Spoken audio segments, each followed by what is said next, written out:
Good evening, everyone. I am Dr. Garvit Chitkara. I am a senior consultant in breast surgical oncology at Nanavati Max Institute of Cancer Care here in Mumbai. I would like to begin by thanking the organizers for giving me this opportunity to review these two papers. One of them is a poster which is published by Jose Leone, and this is about survival in male breast cancer over the past 3 decades. Without wasting much time, let me get on with the first poster. The background of the poster is that the breast cancer mortality in women has declined significantly over the past few decades. In men, we know that it is not clear if the survival has changed in the similar way. The aim of this study is to evaluate changes in breast cancer specific survival and overall survival in male breast cancer over the past 3 decades. It's a retrospective audit which is timed between 1988 and 2017. And patients were categorized into 3 groups by the year of diagnosis if they fell between 88 and 97, 98 and 2007, and 2008 to 2017. The authors used breast cancer specific survival and overall survival and plotted them on KM curves.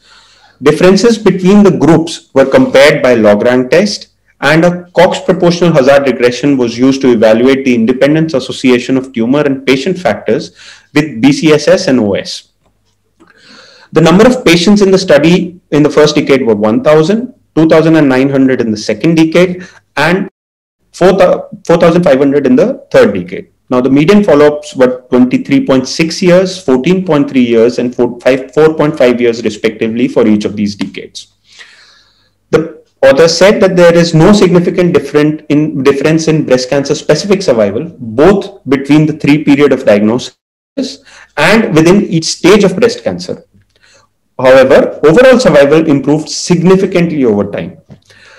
They also saw that in adjusted Cox models, a similar finding was seen that there was no improvement in breast cancer specific survival and a significant improvement in overall survival over time.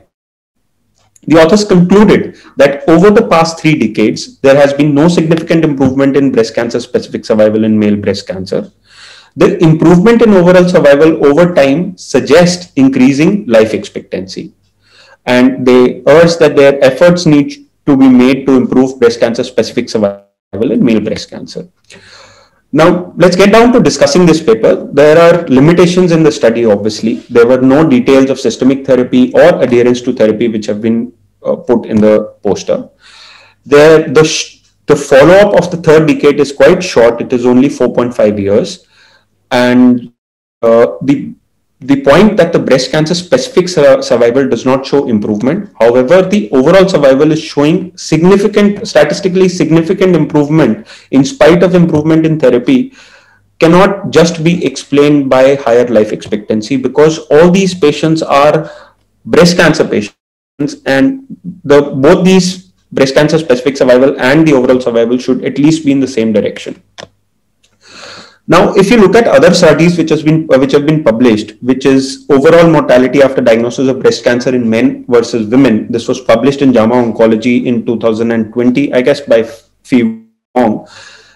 They took 16,000 men breast cancer patients and about 18 lakh women breast cancer patients, and they concluded that mortality after cancer diagnosis was higher among men, in spite of, and this appeared to persist, the disparity appeared to persist after accounting for clinical characteristics, treatment factors, and access to care.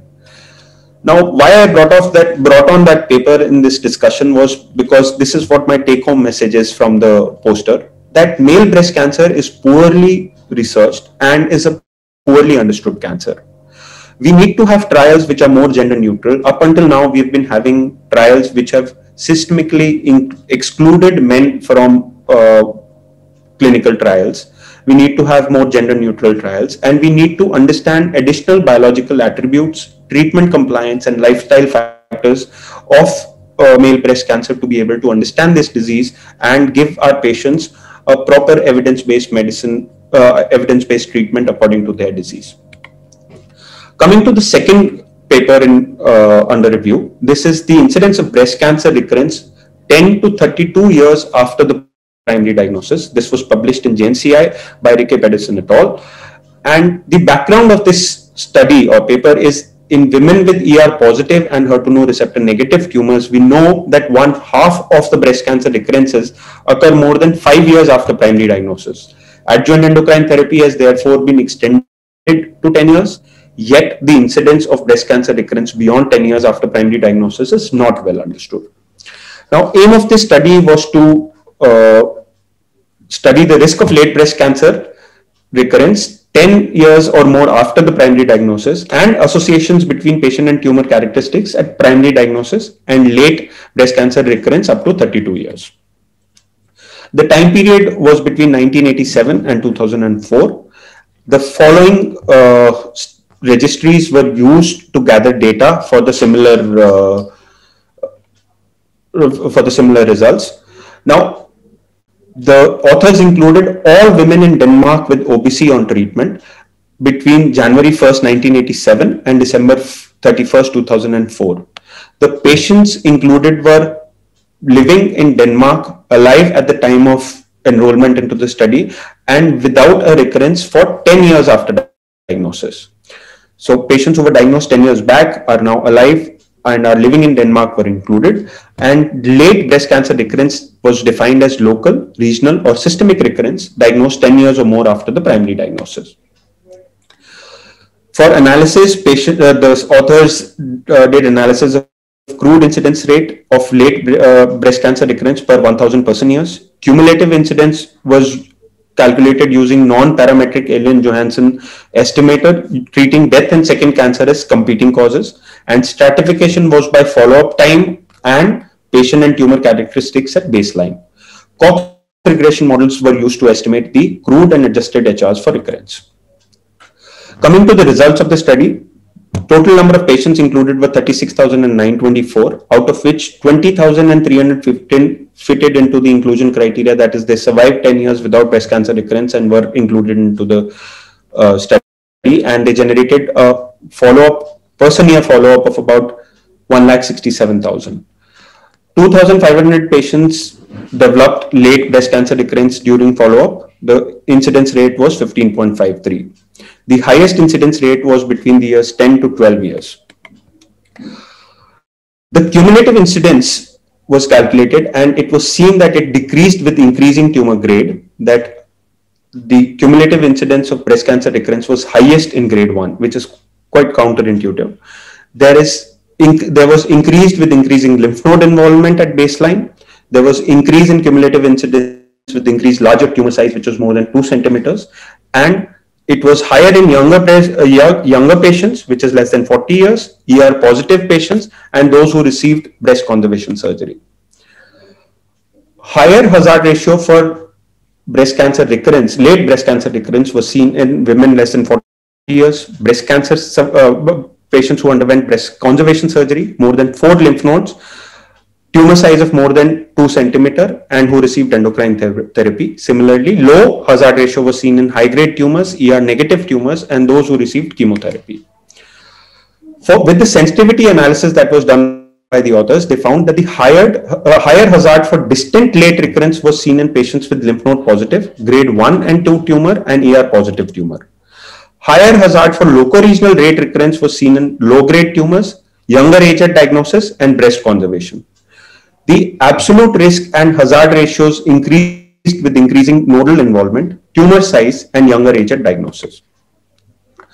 Now, cumulative incidences which have been reported are lower in comparison to previously published data, which is Pan et al. And the authors explain it by saying that they have considered death and second cancer as competing risks, and they have computed cumulative incidences after 10 years of diagnosis, while Pan et al. Had calculated it at the end of 5 years.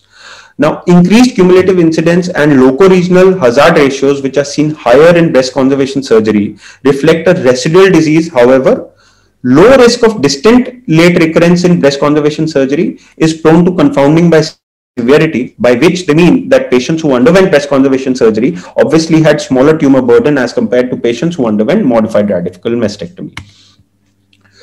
Now, when we talk about tumor grade, lymph node status, and tumor size, all these factors showed higher chances of developing late breast cancer recurrence in the study published by Pan et al., while in the study in the study under discussion showed that there were conflicting patterns with grade, and they have categorically said that Danish guidelines are based on grade, and lesser treatment is offered to patients with grade 1 tumors, and that is the reason how they explain the higher chances of late breast cancer recurrences are seen in patients with lower grade. Now, the take-home message from this paper is that there is need for assessment for factors which are responsible for late recurrence.